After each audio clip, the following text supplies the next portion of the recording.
Steve Hackett talks about Phil Collins' hunger for early yes and his love for Bill Bruford coming up. I'm John Beaudin from Rock History Music. Under a Mediterranean Sky is a brand new album. There'll be links in the description where you can pick up the album right now on Steve Hackett's website. Here's our chat with Steve Hackett. Were you ever scared of not being influenced by stuff when you were writing, though? I wasn't avoiding influences. No, I was aware of stuff, but in the 1960s, as opposed to the 1970s, when I suddenly became so busy, my feet didn't touch the ground. It was a different time. When you're working flat out with a band, either rehearsing or touring, or making albums, suddenly your focus on things ends up being someone in the band will say, have you heard such and such? Yeah, I think we should listen to that. And you're in a sort of group listening therapy pod almost. And so it's a different emphasis when you're working so damn hard. If there's something that a band is doing that one of the guys is aware of and he wants to impress this on the group, he'll bring that in and we'll check that out. So, Phil Collins was a really big Yes fan, of early Yes. That was influence there for him, and maybe not a lot of people are really aware of that, but he and Bill Bruford, Phil used to practically roadie for Bill, help him with his drums, to get into the gig. That was the level of fandom that went on at that time. But times change, of course.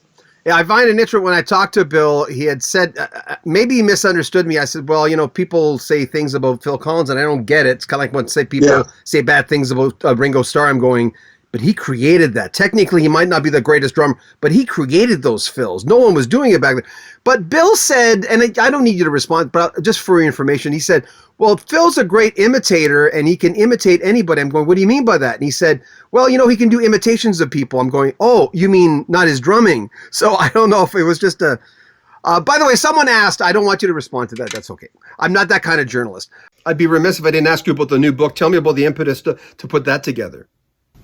I've been asked about doing a book for a long time. I was talking about it to people 15 years ago. My wife was saying to me, I really think you should do this. And I made a start, but life was very, very busy. Lots of albums, lots of tours.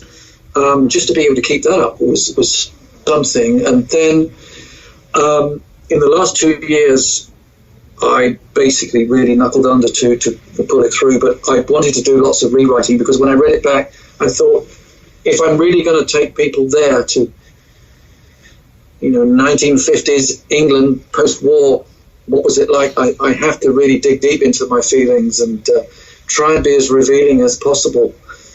Most of these clips are from the newer interviews we've done with Steve Hackett. This one's a little older, where Steve talks about his love for the early Genesis. And I've noticed a lot of the guys in the band, might say, well, the real Genesis is the stuff of hit singles. But I beg to differ. I think, for me, the real Genesis is that time when John Lennon said that we were one of the bands that he was listening to. And that was the era of Salim by the Pound, Foxtrot, Nursery Crime. Those albums have been done then, and not to mention Trespass, which was before Phil and I joined, and from Genesis to Revelation, when they were still at school, basically. I love this early stuff. I think this is the real deal. That's what it's all about, the stuff that turned on other musicians. And so, that's where I pitch my tent. Under a Mediterranean Sky is a brand new Steve Hackett album. You can pick it up via the links in the description of this video. Make sure you comment on our video, subscribe to our channel, and share our videos. I'm John Beaudin. This is Rock History Music. Take care.